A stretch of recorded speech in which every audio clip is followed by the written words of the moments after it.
Dans l'entreprise Plastirobel qui fabrique de l'emballage et de l'isolation plastique, les machines sont à l'arrêt depuis lundi matin 5 heures.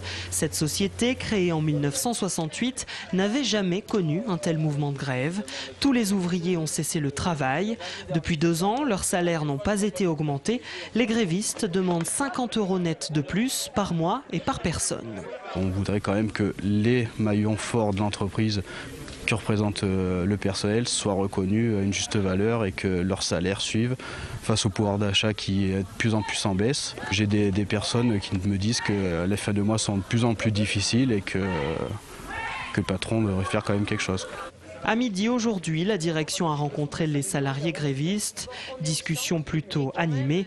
Le PDG propose une hausse de 20 € bruts par personne, plus l'instauration de chèques déjeuner. Je ne suis pas un marchand de tapis, je n'ai pas à aller payer mes courses avec des tickets restaurants. Il est hors de question. Moi, si je paie, c'est avec du liquide, ou un carnet de chèques, ou une carte bleue. Selon la direction, l'entreprise ne peut pas faire mieux, étant donné la situation économique difficile.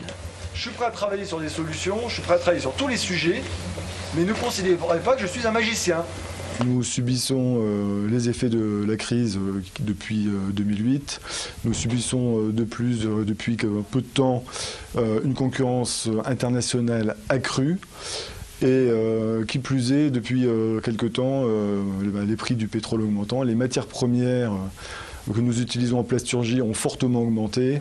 Les salariés ont décidé de reprendre le travail vers 17 h, un accord ayant été trouvé. La direction a finalement accepté d'augmenter tous les salaires de 45 € bruts. Cette disposition va coûter 75 000 € par an à l'entreprise, mais cela devrait réchauffer un peu les relations entre salariés et direction.